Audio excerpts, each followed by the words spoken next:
Welcome everyone, I'm Jason, the creator of the Tabletop Battlefield, and we've got a fun painting project lined up for you today. I'm going to be repainting this little toy of a dinosaur. More on this guy in a moment, some details there.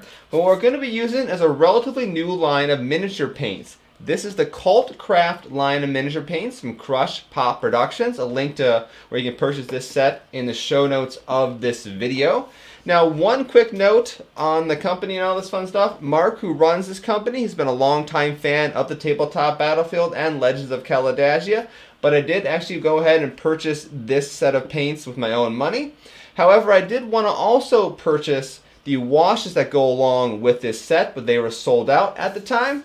However, Mark did send me a little free sample pack to try out the washes, so we get to have a look at these guys as well. Alright, so in a moment here we'll take a look at the details that come inside that set. But this is the guy we're going to be working on here. It's a Utah Raptor toy. Important note there.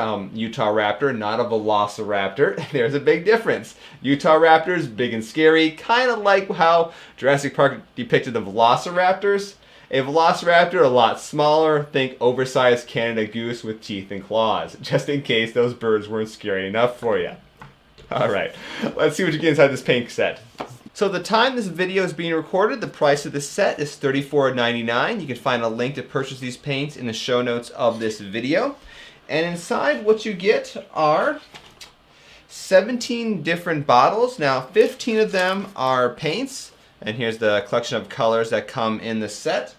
One of the other paint bottles is then a paint thinner for if you want to thin down your paints.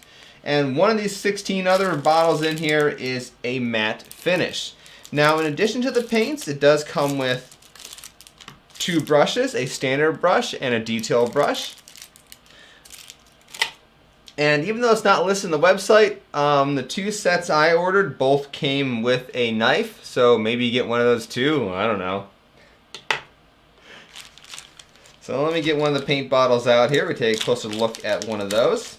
So the exact volume of paint per bottle is not listed here, but to show you as a comparison, here is the bottle next to one of the Army Painter War Paint bottles. And then similar size here next to the Vallejo models, or Vallejo paint models. And then finally, if you're into GW paints, you're looking at that size comparison. Alrighty, well let's just have some fun and try these paints out on this Utah Raptor toy. Here's a free tip for you guys. I've done this before with other paints. I don't know why I thought it would work this time. I actually have one of my shirts covered in paint because of this. If a dropper bottle doesn't have the paint come out, unclog it. Don't just keep squeezing. It's just embarrassing. I do this all the time. I should learn my lesson by now. Okay, I'm going to clean this up and get the paint back in the bottle. So this is my fault, by the way. This is me being stupid. So let's just start with the body and the belly area. And for that, I'm going to be working with the blue colors of Elementalist and Simone, and then mixing in some negative gray and earth brown.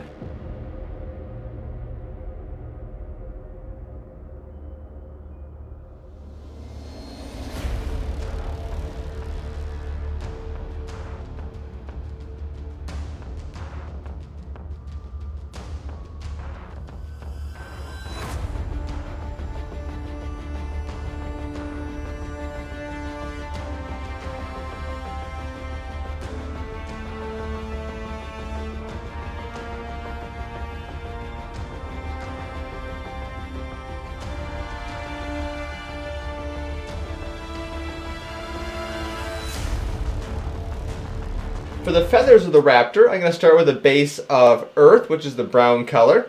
Then we got the shades of red in the form of evisceration. Nice. As well as rapture. And just for fun, we'll get some nice orange tips in the form of tempest. Right? Yes, tempest.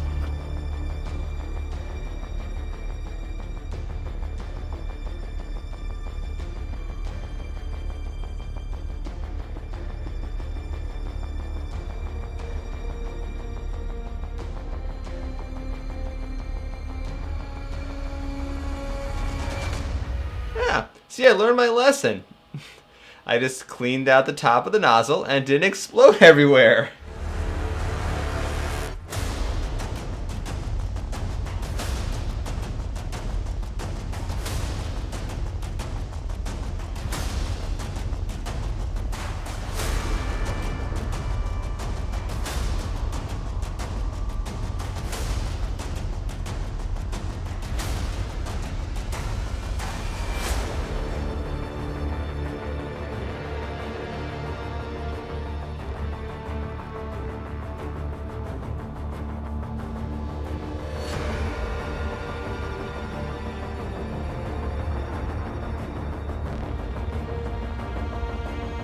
One thing that's interesting about these paints, see if you can hear this on the microphone,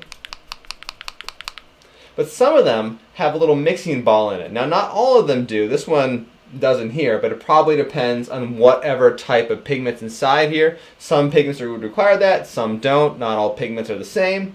And that would be a nice feature for some other companies to do. I'm looking at you, Army Painter, with your Brain Matter beige paint. Anyway, back to the painting.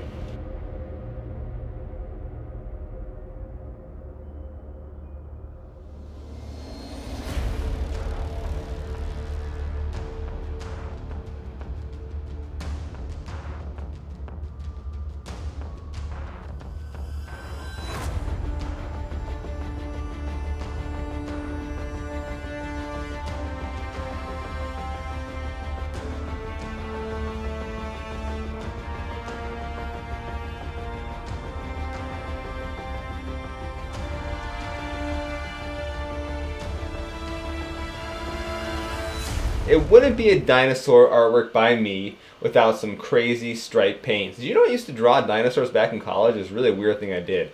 Anyway, I still probably have some of the better drawings somewhere. There might be one over here. I don't know where they are though. No. Maybe. One moment.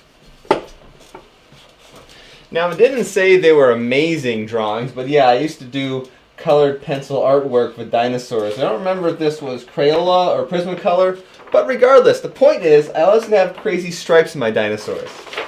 So for this guy, once it's done rustling around, you can hear me talk again.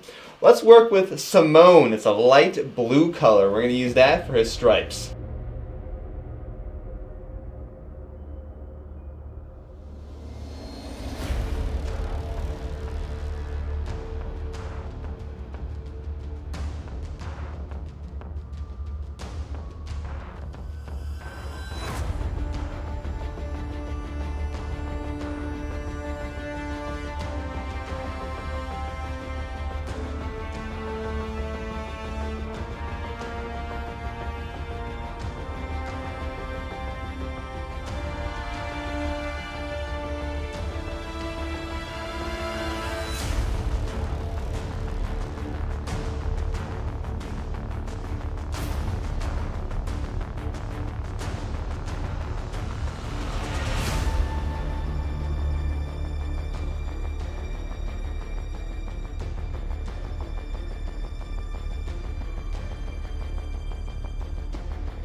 Last part here. Now I need an excuse to try out gold. Gold doesn't really work with dinosaurs, so I'm going to go ahead and tick off paleontologist and give him a gold tooth or two, because why not make a blinged out Utah raptor?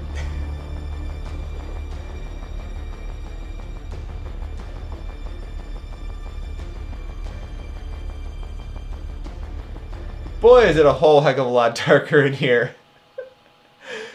When I do miniature painting, I crank them at 2 studio lights to 100% brightness, and when I come back to this shot, that one's at 35%, that one over there is at 45%, and it's noticeably darker, but it's still plenty bright enough. Anyway, the Utah Raptor is done. I think he turned out pretty well. It was kind of interesting painting this toy, His skin and feathers are so textured compared to a normal gaming miniature. It was almost like doing nothing but dry brushing. But we're not here to talk about the toy, right? We're here to talk about the paints. So how did the Cvlt Craft paints perform? And they performed pretty well. They work just like miniature paints. They dried in very similar amounts of time. Consistency was pretty much on par with what you get with some of the other brands out there. You can mix them together and do all the things you normally would do with miniature paint. So hey, they're a good alternative if you're interested in something from a different company than one of the larger brands. The individual bottles are smaller than some of the competitors out there, but so is the price. $35 for a complete starter set with 2 brushes is frankly a good, fantastic price, really. So I'll put a link in the show notes if you're interested in picking up a set of these. And what I think I'm going to do, though, is to give them another test sometime in the future, because the toy is a little bit different than a gaming miniature.